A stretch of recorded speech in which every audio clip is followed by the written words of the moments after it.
ये क्या? मैं यहाँ हवेली में क्या कर रहा हूँ? मैं तो अभी अभी उस पुराने मंदिर में था ना। राजकुमार, अब तो तुम्हारा विवाह होने वाला है। मुझे नहीं पता था कि तुम मुझसे पहले ही राजमहल से निकलकर यहाँ आ जाओगे। पर अच्छा हुआ कि मैं सही समय पर यहाँ पहुँच गया।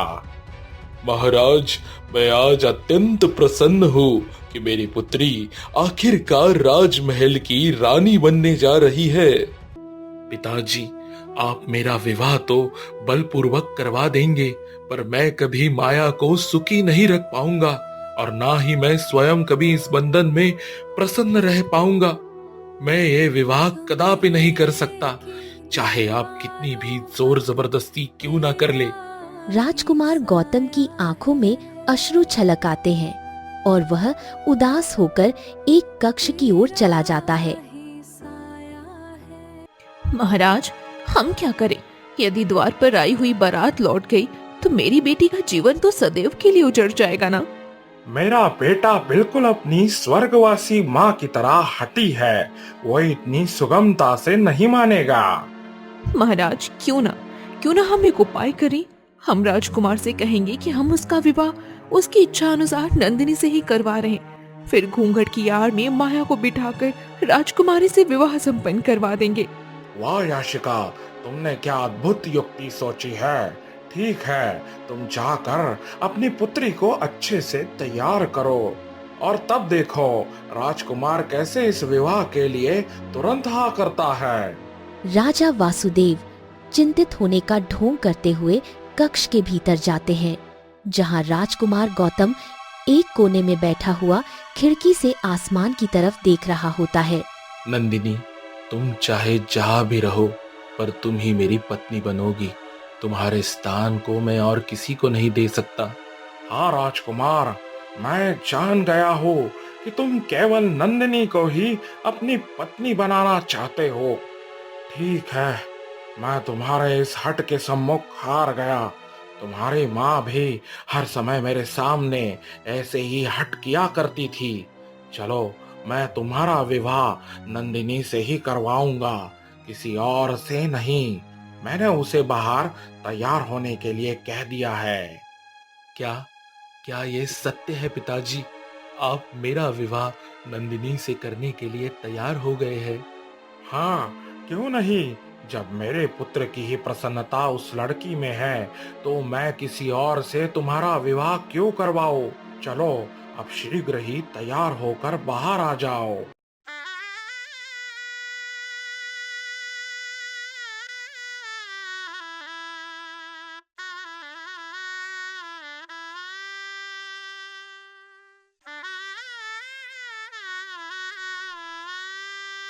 ये क्या?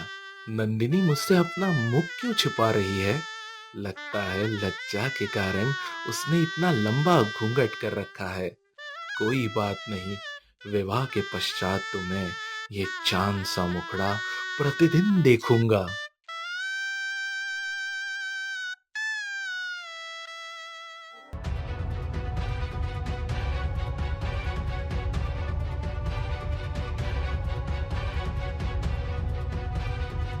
ये क्या?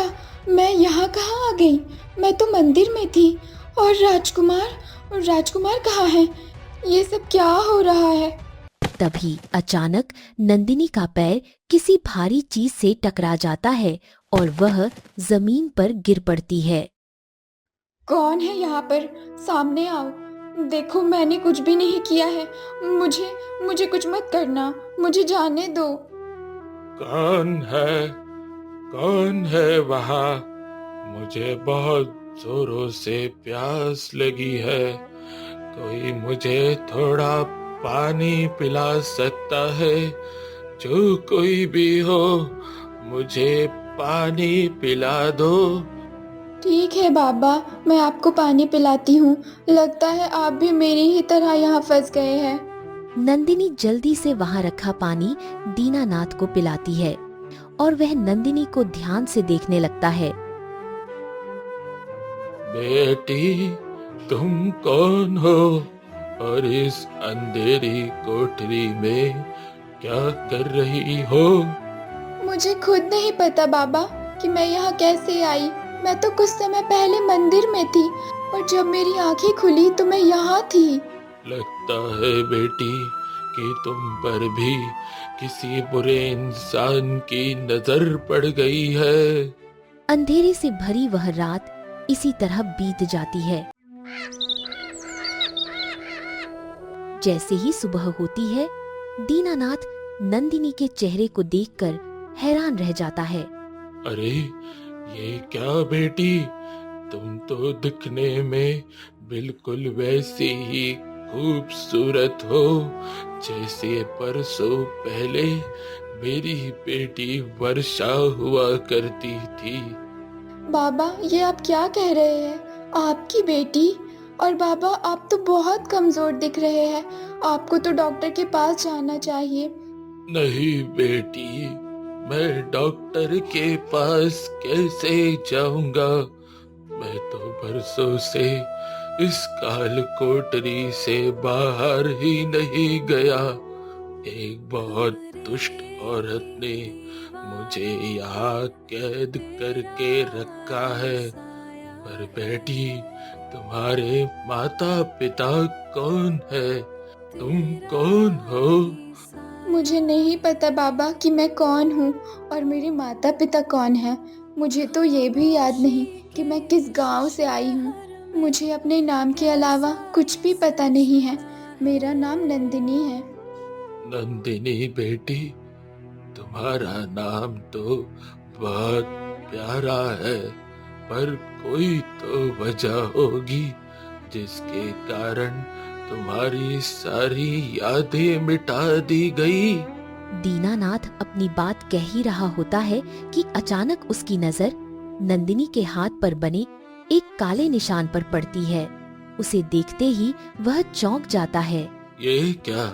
ये काला निशान तो बिल्कुल वैसा ही है जैसे मेरी बेटी वर्षा के हाथ पर था। बेटी, तुम्हारे पास ये निशान कब से है? मुझे इसके बारे में ज्यादा तो नहीं पता बाबा, पर जब से मुझे होश आया है ये निशान मेरे हाथ पर यहीं पर है। यानी बरसों पहले की गई भविष्यवाणी आज सच हो गई।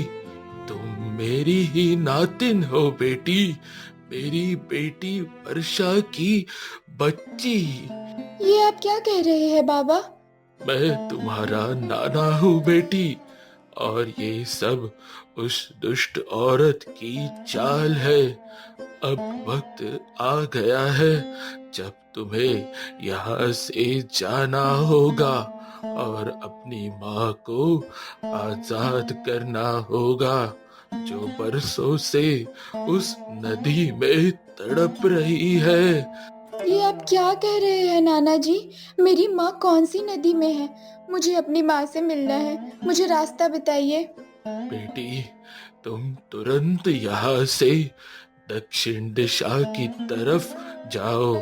इस तहखाने के नीचे मैंने सालों की मेहनत से एक सुरंग खोदी है। मैंने आज रात को ही उस गुप्त रास्ते का काम पूरा किया था, पर मुझे बहुत तेज बुखार आ गया तो मैं यही रह गया। जाओ बेटी, उस नदी के पास जाते ही तुम्हारे सारे सवालों के जवाब मिल जाएंगे। नहीं नाना जी, आप भी मेरे साथ चलिए। मैं आपको इस हालत में अकेला छोड़कर नहीं जा सकती। नहीं बेटी, अब मेरी उम्र हो चुकी है। मेरे आखिरी इच्छा पूरी हो गई और मुझे अब सुकून मिल गया कि मेरी नातिन जिंदा है। अब वक्त बहुत कम है, तुम जल्दी से निकलो। नंदिनी की आंखों में आंसू आ जाते हैं। वह भारी मन से दक्षिण दिशा की तरफ बढ़ती है।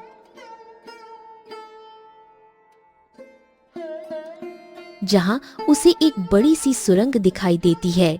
वह उस सुरंग से होते हुए तहखाने से बाहर निकल आती है। दूसरी तरफ राजमहल में राजकुमार गौतम बहुत खुश होकर माया के कमरे में जाता है।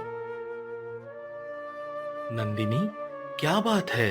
हमारा विवाह तो रात को ही हो गया था, पर तुमने अभी तक अपने चेहरे से ये लंबा घूंघट नहीं हटाया है। तुम्हारा ये चांद सा चेहरा मैं भी तो देखूं। जैसे ही माया अपने चेहरे से घूंघट हटाती है, नंदिनी की जगह माया को देखकर राजकुमार गौतम के होश उड़ जाते हैं। ये क्या? तुम यहाँ क्या कर रही हो? यहाँ तो नंदिनी को होना चाहिए था। अब मैं आपकी पत्नी हूँ राजकुमार, और आपको मुझे अपनी पत्नी के रूप में अपनाना ही होगा। कभी नहीं, मैं तुम्हें अपनी पत्नी के रूप में कभी नहीं मानूंगा। मेरी पत्नी सिर्फ नंदिनी है। तुम सबने मिलकर मेरे साथ बहुत बड़ा धोखा किया है। तभी कमरे में राजा वासुदेव आ जाते हैं। चुप हो जाओ गौतम, अब एक शब्द भी मुंह से मत निकालना। यह तुम्हारी पत्नी है, और अब तुम्हें ये पसंद हो या ना हो, तुम्हें इसी के साथ अपनी पूरी जिंदगी बितानी होगी। तुम्हारी मनमानी अब यहाँ नहीं चलेगी। आप सबने मेरे साथ बहुत गलत किया है। मैं इस धोखे को कभी स्वीकार नहीं करूंगा, और आप सबसे इसका बदला जरूर लूंगा। मैं इस लड़की को कभी नहीं अपनाऊंगा। राजकुमार, मैं भी तो इतनी खूबसूरत हूँ और आपसे इतना प्यार करती हूँ, फिर आप मुझे अपनाने से क्यों मना कर रहे हैं? क्योंकि पति पत्नी का रिश्ता बहुत ही पवित्र होता है, और ऐसे जबरदस्ती के बंधन में बन जाने से कोई किसी के दिल में नहीं बसती। जिस दिन मेरी नंदिनी मुझे मिल गई, मैं उस दिन इस रिश्ते को तोड़कर अपनी नंदिनी के पास चला जाऊंगा। मुझे नंदिनी को ढूंढना ही होगा। राजकुमार गौतम गुस्से में वहाँ से चले जाते हैं। माया बहुत घबरा जाती है। पिताजी, क्या सच में राजकुमार मुझे छोड़ देंगे? नहीं पुत्री, कुछ भी नहीं होगा। तुम मेरी बहू ही रहोगी, और हमेशा इस राजमहल पर तुम्हारा ही राज्य होगा। ये राजकुमार तुम्हारा कुछ नहीं बिगाड़ पाएगा। राजा वासुदेव इतना कहकर चले जाते हैं। तब माया मुस्कुराने लगती है। चिंता मत करो राजकुमार, तुम कभी भी उस नंदिनी को नहीं ढूंढ पाओगे, क्योंकि मेरी माँ ने उसे हमेशा के लिए रास्ते से हटा दिया होगा। उधर नंदिनी कई घंटों का लंबा सफर तय करने के बाद उस जादुई नदी के पास पहुंच जाती है। जादुई नदी, मुझे बताओ कि मेरी माँ का क्या रहस्य है। मेरी माँ कहाँ है? मुझे अपनी माँ को देखना है। तभी अचानक नदी का पानी नीचे उतरने लगता है, और पानी के बीच से वर्षा का शरीर बाहर प्रकट हो जाता है। वह नागिन रूप में होती है, और नंदिनी को देखते ही उसकी आंखों से लगातार आंसू बहने लगते हैं। मेरी बेटी नंदिनी, तुम आ गई। मुझे तो विश्वास नहीं हो रहा कि आखिरकार तुमने मुझे पहचान लिया और मुझे पुकारी। क्या आप ही मेरी माँ हैं? हाँ बेटी, मैं ही तुम्हारी माँ हूँ। आखिरकार इतने सालों से पहली बार तुम्हारे मुंह से अपने लिए माँ शब्द सुनकर मैं बहुत खुश हूँ। इस कष्ट में रहने के बाद भी आज का दिन कभी नहीं भूल सकती। माँ, मेरी यादें क्यों चली गई थी? मुझे कुछ याद क्यों नहीं है? आप इस हालत में क्यों हैं? मेरे पिता कहाँ हैं? और आपके साथ किसने ये सब किया? चलिए माँ, आप हमारे साथ चलिए। नहीं बेटी, मैं इस नदी से बाहर नहीं जा सकती, क्योंकि मैं एक श्राप से बंधी हुई हूँ। मैं इससे आगे तुम्हें कोई सच नहीं बता सकती, वरना तुम आज मुझे माँ कहकर पहचान रही हो तो तुम मुझे यहाँ भी नहीं कह पाओगी, नहीं तो तुम मुझे ये भी नहीं कह पाओगी। तो क्या मैं आपको पाकर भी पूरी जिंदगी अधूरी रहूंगी? क्या मैं बिना माँ के ही रहूंगी? क्या मैं आपके साथ कभी वक्त नहीं बिता पाऊंगी? मैं मजबूर हूँ बेटी। मेरा भी मन करता है कि तुम्हारे पास आओ, तुम्हें गले लगाओ, तुम्हारा हाथ पकड़ो और तुम्हें अपने हाथों से खाना खिलाओ, पर बेटी मैं मजबूर हूँ। तुम्हें अब साधु महाराज के पास जाना होगा, वही तुम्हें रास्ता दिखाएंगे और मुझे यहाँ से मुक्त करा सकते हैं। माँ, अब मेरे जीवन का एक ही मकसद है, आपको इस बंधन से मुक्त करना। अगर मुझे इसके लिए अपने जीवन की आखिरी ताकत भी लगानी पड़े तो मैं तैयार हूँ। माँ, मैं आज ही साधु महाराज के पास जाऊंगी और आपके बाहर आने का रास्ता जरूर ढूंढूंगी। फिर नंदिनी वहां से निकल पड़ती है और घने जंगलों से होते हुए साधु महाराज की कुटिया में पहुंच जाती है। आओ बेटी आओ, वह वक्त आ गया है जब तुम मेरे पास आती। मैं तुम्हारा कब से इंतजार कर रहा था। आपको कैसे पता था कि मैं यहाँ आने वाली हूँ? समय का पहिया घूमता रहता है पुत्री, और आज समय का पहिया अपने आखिरी चरण पर पहुंच गया है, इसलिए तुम यहाँ पहुंच गई हो। बताओ, क्या जानना चाहती हो? मुझे पूरा सच जानना है कि आखिर मेरे साथ ऐसा क्यों हो रहा है। मैं अपना सच नहीं जानती। मेरे पिता कौन हैं और मेरी माँ के साथ किसने ये दुष्टता की है, मुझे सब जानना है। क्यों नहीं पुत्री, अब वक्त आ गया है कि तुम अपने माँ के दर्द को और अपने अतीत के सारे पन्नों को जानो। साधु महाराज आगे बढ़कर नंदिनी के सिर पर अपना हाथ रखते हैं। तभी नंदिनी की आंखों के सामने सारे पुराने दृश्य आ जाते हैं। ये क्या है जी? आप मुझे इस मौसम में कहाँ ले जा रहे हैं? इतना तेज आंधी तूफान चल रहा है, घर वापस चलिए ना। बस थोड़ी दूर और वर्षा, उसके बाद देखना तुम्हारी पूरी किस्मत ही बदल जाएगी। इतना कहकर वैभव वर्षा को खींचते हुए नदी के किनारे ले आता है। अचानक उफनती हुई नदी का पानी देखकर वर्षा डर से कांपने लगती है। नदी का किनारा, यहाँ इस उफनती हुई नदी को देखकर मुझे अंदर से बहुत अजीब सी घबराहट महसूस हो रही है। हम यहाँ क्यों आए हैं? अब तुम्हें कभी कोई घबराहट महसूस नहीं होगी वर्षा। वैभव तुरंत अपनी जेब से चमत्कारी भभूत निकालता है और उसे वर्षा के ऊपर फेंक देता है।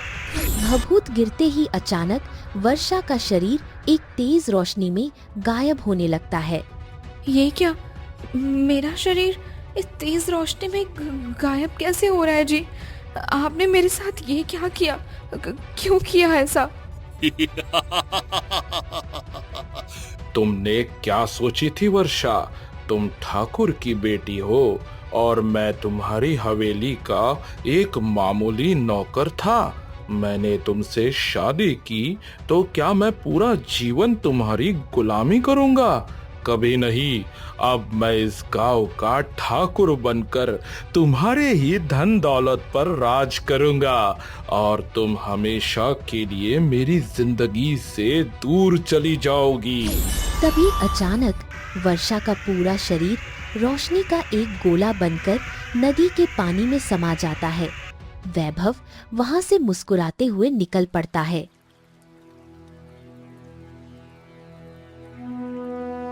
रुक जाओ वैभव, मैं गर्भवती हूँ, तुम्हारी संतान की माँ बनने वाली हूँ। मेरी बात तो सुनो, मदद करो मेरी। पर वैभव जब तक ये सुन पाता कि वर्षा गर्भवती है, वैभव दूर निकल चुका था। क्या ये सब मेरे खुद के पिता और मेरी सौतेली माँ याशिका ने किया है? यानी मैं इतने दिनों तक जिसके घर में नौकर बनकर रह रही थी, वो कोई और नहीं बल्कि मेरे अपने ही पिता और सौतेली माँ का घर था। नहीं, ये सच नहीं हो सकता। पुत्री, ये कड़वा सच है और तुम्हें इसे स्वीकार करना ही होगा। अब जाओ और अपने पिता को उनके किए की सजा दो और अपनी माँ को मुक्त करो। उन्होंने पूरे 18 वर्षों तक तुम्हें अपनी शक्ति देकर किसी तरह पाला है, पर वह कभी तुम्हें ढंग से प्यार नहीं कर पाई। बताइए साधु महाराज, मुझे क्या करना होगा? मैं अपनी माँ को किसी भी कीमत पर उस नदी से आजाद कराना चाहती हूँ। तुम्हें यहाँ से काली घाटी जाना होगा। काली घाटी में तुम्हें एक त्रिकोण लाल रत्न हासिल करना होगा। वह त्रिकोण लाल रत्न जैसे ही तुम उस नदी में डालोगी, वैसे ही नदी का श्राप टूट जाएगा और तुम्हारी माँ आजाद हो जाएगी, क्योंकि जो इस श्राप से जुड़ा हो वही यह काम कर सकता है, और तुम भी इस श्राप के साए में पूरे 18 साल जी चुकी हो। ठीक है साधु महाराज, मैं जरूर जाऊंगी और उस काली घाटी से त्रिकोण लाल रत्न को लेकर आऊंगी। नंदिनी वहां से निकल पड़ती है और काली घाटी की तरफ बढ़ने लगती है, जहां रास्ते में एक बहुत बड़ी और गहरी खाई आ जाती है। मैं इस इतनी बड़ी खाई को कैसे पार करूं? अगर तुम इस खाई को पार करना चाहती हो तो तुम्हें मेरे एक सवाल का जवाब देना होगा। ठीक है, मैं आपके सवाल का जवाब देने के लिए तैयार हूँ, बस मुझे किसी भी तरह से पार करना है। तुम्हारे पिता ने तुम्हारे और तुम्हारी माँ के साथ इतना बड़ा पाप किया है, तुम ऐसे पिता को क्या सजा देना चाहती हो? एक पिता का काम अपनी संतान और पत्नी की रक्षा करना होता है, पर उन्होंने लालच में आकर हमें तड़पने के लिए छोड़ दिया। मैं उन्हें कोई शारीरिक चोट नहीं पहुंचाना चाहती, बल्कि मैं उन्हें उनके किए का पछतावा कराना चाहती हूँ। जब उन्हें अपनी गलती का एहसास होगा, वही उनके पापों की सबसे बड़ी सजा होगी, ताकि वो आगे कभी किसी और के साथ ऐसा अन्याय ना कर सके। सच में तुम बहुत निस्वार्थ हो बेटी। तुम्हारे मन में कोई बैर नहीं है, इसलिए तुम अब आगे जा सकती हो।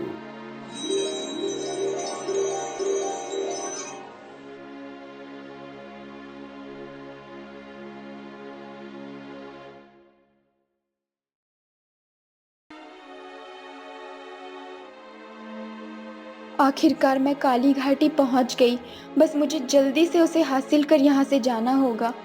फिर नंदिनी थोड़ा आगे जाते ही उसे सोने का एक अनोखा पेड़ दिखाई देता है, जिस पर बहुत सारे सोने के फल लटके होते हैं। ये क्या? मुझे बहुत भूख लग रही है, पर ये सारे तो सोने के फल हैं।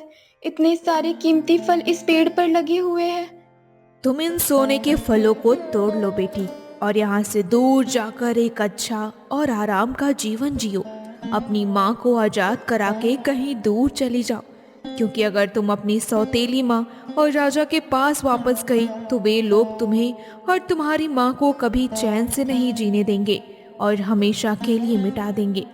नहीं, मुझे ये धन दौलत नहीं चाहिए। मुझे बस अपनी माँ को इंसाफ दिलाना है, और जिन लोगों ने मेरी माँ के साथ इतना गलत किया है उन्हें उनके किए की सज़ा दिलानी है। उसके लिए अगर मुझे कुछ भी करना पड़े तो मैं ज़रूर करूँगी, पर मुझे ये धन नहीं चाहिए। तभी एक तेज रोशनी के साथ वह सोने के फल अचानक गायब हो जाते हैं। नंदिनी के मन में बस आगे बढ़ने की चाह थी। वह थोड़ी ही दूर आगे जाती है कि उसे बड़ी बड़ी कटीली झाड़ियां दिखाई देती हैं। उन झाड़ियों के बीच में वह त्रिकोण लाल रत्न चमक रहा होता है। ये क्या? इतनी बड़ी कटीली झाड़ियों के बीच में ये त्रिकोण लाल रत्न रखा है। मैं इसे कैसे हासिल करूं? लेकिन मुझे अपनी माँ के लिए ये करना ही होगा। फिर वह जैसे ही झाड़ियों के अंदर अपना हाथ डालती है, अचानक उसके हाथ में बहुत तेज जलन होने लगती है। फिर भी वह हिम्मत नहीं हारती और हाथ आगे बढ़ाकर उस त्रिकोण लाल रत्न को उठा लेती है। अब मुझे यहाँ से जल्दी जाना होगा। फिर नंदिनी वह लाल रत्न लेकर तेजी से उस जादुई नदी के पास आ जाती है। वह जैसे ही उस लाल रत्न को नदी के पानी में डालती है, अचानक एक बहुत तेज रोशनी फैलती है। नदी के पानी के अंदर से वर्षा बाहर सतह पर आ जाती है। वह अपनी बेटी को अपने सामने देखकर तुरंत उसे गले से लगा लेती है और फूट फूट कर रोने लगती है। मेरी बेटी नंदिनी, इतने सालों बाद तुम्हें अपने गले से लगाकर मेरे दिल को कितना सुकून मिला है। मैंने तो कभी सोचा भी नहीं था कि मैं कभी अपनी बेटी को इस तरह गले लगा पाऊंगी और अपने दिल की बात कह सकूंगी। माँ, मुझे भी विश्वास नहीं हो रहा है कि आखिरकार मुझे मेरी माँ मिल गई। मैं बहुत खुश हूँ माँ। मुझे अब इस दुनिया की कोई और खुशी नहीं चाहिए। मुझे बस आपका ये आशीर्वाद चाहिए था। बेटी, जिन लोगों ने हमारे साथ इतना गलत किया उन्हें उनकी किए की सजा मिलेगी। मैं उन लोगों को कभी भी नहीं छोड़ूंगी जिन्होंने हम दोनों माँ बेटी को इतने सालों तक तड़पाया। अब चलो बेटी, उस इंसान को उसके कर्मों का फल भुगतना ही होगा। ठीक है माँ, चलिए चलते हैं। फिर दोनों जैसे ही एक कदम आगे बढ़ाती हैं, तभी एक तेज रोशनी फैलती है और वहाँ साधु महाराज प्रकट हो जाते हैं। साधु महाराज, आपकी ही कृपा से इतने सालों तक हम दोनों माँ बेटी जीवित रह सकी, और आज देखिए हम दोनों एक दूसरे से मिल पा रहे हैं, बातें कर पा रहे हैं। ये सब आपकी ही दया है। आपका बहुत बहुत धन्यवाद। पुत्री, एक पिता का धर्म होता है कि वह हमेशा अपनी पुत्री की रक्षा करे, और मैंने तो बस अपने उस पिता के धर्म को निभाया है। अब तुम्हें अपने उस सौतन को और अपने पति को उनके किए की सजा देनी है। तभी उन लोगों को पता चलेगा कि किसी माँ और उसकी संतान के साथ गलत करने की क्या कीमत चुकानी पड़ती है। तभी साधु महाराज अपने हाथ में कुछ जादुई अक्षत लेकर वर्षा के हाथ में रख देते हैं। जाओ पुत्री, और ये अक्षत उस औरत पर डाल देना जो दूसरों के पति और उनके धन पर क्रूरदृष्टि डालते हैं। जी साधु महाराज। फिर वर्षा वे अक्षत ले लेती है और नंदिनी के साथ वहाँ से निकल पड़ती है। दूसरी तरफ राजकुमार गौतम सब जगह नंदिनी को तलाश करके थक जाता है और एक पेड़ के नीचे बैठ जाता है। ये क्या हो गया? इतने दिन बीत गए, मैंने नंदिनी को सब जगह ढूंढ लिया और उसका कहीं कोई पता नहीं चल रहा है। आखिर नंदिनी कहाँ है और किस हालत में होगी? अगर नंदिनी मुझे नहीं मिली तो मेरे जीने की कोई वजह नहीं बचेगी। आखिर मैं अपनी नंदिनी को कैसे ढूंढूं? राजकुमार गौतम की आंखों से आंसू छलक आते हैं। वहीं दूसरी तरफ जैसे ही वर्षा और नंदिनी हवेली में पहुंचती है, उन दोनों को एक साथ देखकर वैभव और याशिका के होश उड़ जाते हैं। ये क्या, इतने सालों के बाद भी ये वर्षा बिल्कुल वैसी ही सुंदर और जवान कैसे दिख रही है, और ये जीवित कैसे लौट आई? नहीं, ऐसा नहीं हो सकता। नहीं, ऐसा कैसे हो सकता है? मैंने तो इस लड़की को तहखाने में कैद किया था ना। ये वहां से बाहर कैसे आ गई? ये दोनों मिलकर मेरे सारे किए कराए पर पानी फेर सकते हैं। ये सब कैसे हो रहा है? तभी वर्षा उन दोनों के सामने आकर खड़ी हो जाती है। तुम दोनों मुझे देखकर घबरा क्यों गए? इतने सालों के बाद मैं जिंदा कैसे लौट आई? और तुम लोग अपने बुरे इरादों में सफल क्यों नहीं हुए? और एक बात तुम भी कान खोल कर सुन लो वैभव, तुम तो पति कहलाने का अधिकार भी खो चुके हो। जो मैं तुम्हें आदर से बुलाऊं, आखिर तुम इतने नीचे कैसे गिर सकते हो? ये नंदिनी मेरी बेटी कैसे हो सकती है? जैसे एक पिता और बेटी का रिश्ता होता है, बिल्कुल वैसे ही। लेकिन अफसोस कि मैं आपको पिताजी नहीं कह सकती, क्योंकि आपने काम ही कुछ ऐसे किए हैं। चुप हो जाओ तुम दोनों माँ बेटी। तुम दोनों यहाँ हमारा बसा बसाया घर उजाड़ने आ गई हो ना। चली जाओ यहाँ से। और तुम जिंदा कैसे बच गई? आपने मेरे नाना जी को जो इतने सालों तक दुख दिया है, अब उसकी भी कीमत आपको चुकानी पड़ेगी। क्या मेरे पिताजी को इन लोगों ने कैद कर रखा था? ऐसा कैसे कर सकती हो याशिका? याशिका, तुमने ऐसा किया? पर तुमने कभी मुझे बताया क्यों नहीं? तुमने मुझे कहा था कि मेरी पत्नी गर्भवती नहीं है, यानी कि यह सब तुमने मुझसे झूठ बोला। मुझे माफ कर दीजिए जी, मुझसे गलती हो गई। माँ, नाना जी अब इस दुनिया में नहीं रहे। उन्होंने किसी तरह मुझे उस गुप्त रास्ते से बाहर निकाल दिया था। इन लोगों ने आपके और नाना जी के साथ बहुत बड़ा पाप किया है। मुझे क्षमा कर दो वर्षा, मुझे तुम्हारे साथ ऐसा अन्याय नहीं करना चाहिए था। जब से मुझे पता चला है कि ये नंदिनी मेरी ही बेटी है, तब से मेरा कलेजा फट रहा है। मैंने अपनी ही सगी संतान को इस हवेली में नौकरानी बनाकर रखा।